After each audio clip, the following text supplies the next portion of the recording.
moves, hindi pong sinasabi na porket nauna siya sa'yo, mas malaking kikitain niya. Again, that's a misconception.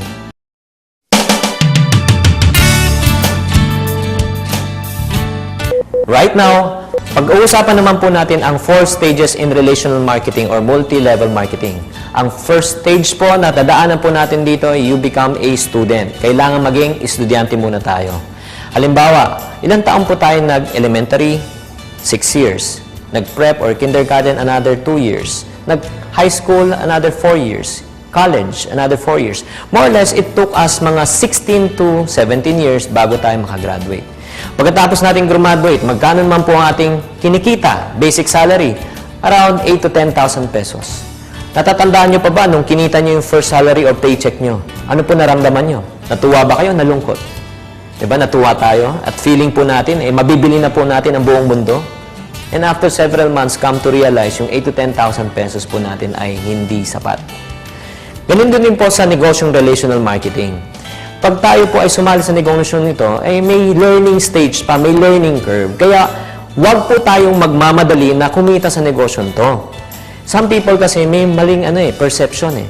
Pag sign pa lang ng application form, ang unang tanong, magkano nang kikitain ko? Diba? Sana ang checking ko. Wala ka pang kaalam-alam, gusto mo na agad kumita. Again, we have to go back 14 years or 15 years of studying before we graduate and make 8,000 pesos. And dito rin, may learning process. Kailangan dahan-dahan lang, hinay-hinay lang. So, ang attitude po natin dito, hindi dapat itong pinaka-main source ng income when you get started. This is only an additional income.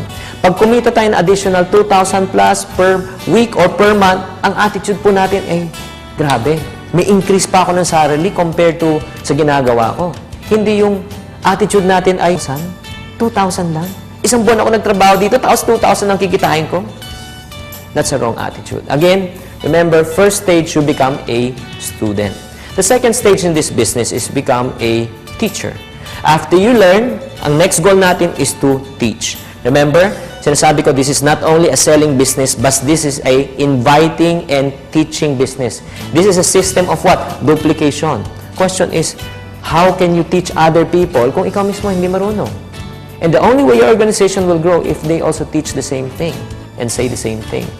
So, after you teach naman, the third stage in this business is you become a coach.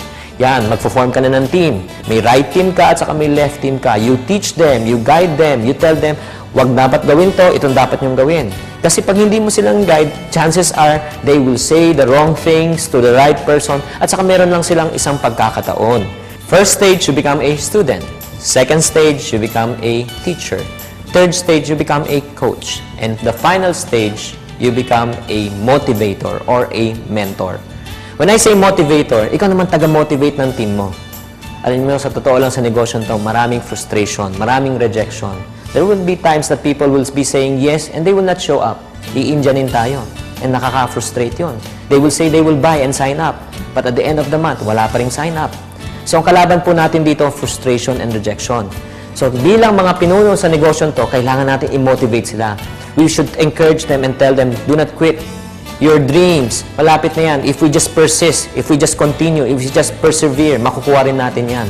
So, we should become the motivator. Always remember the rule in relational marketing. When you are up, you go down. Pag ikaw ay excited, tawagan mo lahat ng downline mo para i-motivate mo sila. But when you are down, pag ikaw ay nalulungkot at frustrated, you go up. Go up to your upline. Ihinga mo yung sama na loob mo sa upline mo, wag sa downline. Pag oras na hininga mo yung sama na loob mo sa downline mo, patay kang bata ka. Wala ka ng organization. Because lahat din, ma-infect, ma-influence mo. So it's very important for us to understand in this business, these 4 stages. And as soon as you understand, you're on your way to your success. Maraming salamat po. Ito po si Chinky Tan.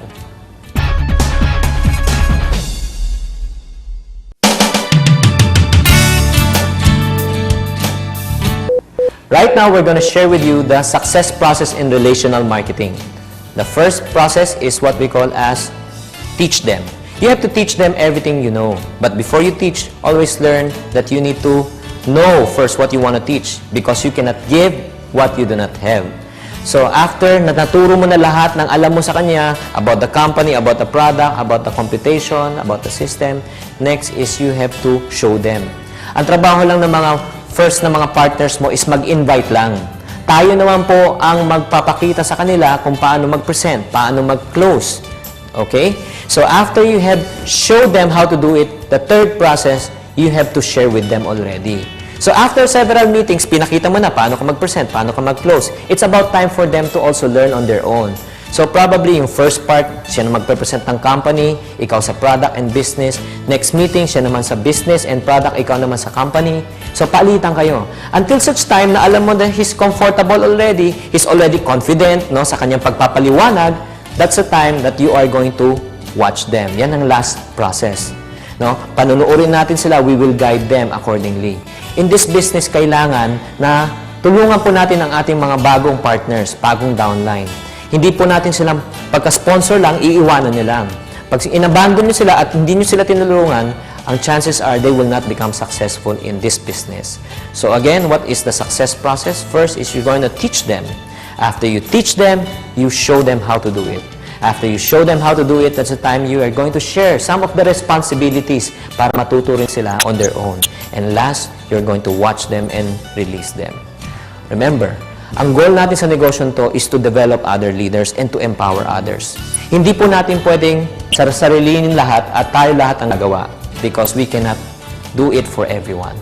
At maraming salamat po sa inyo and I hope that you learn again from this episode.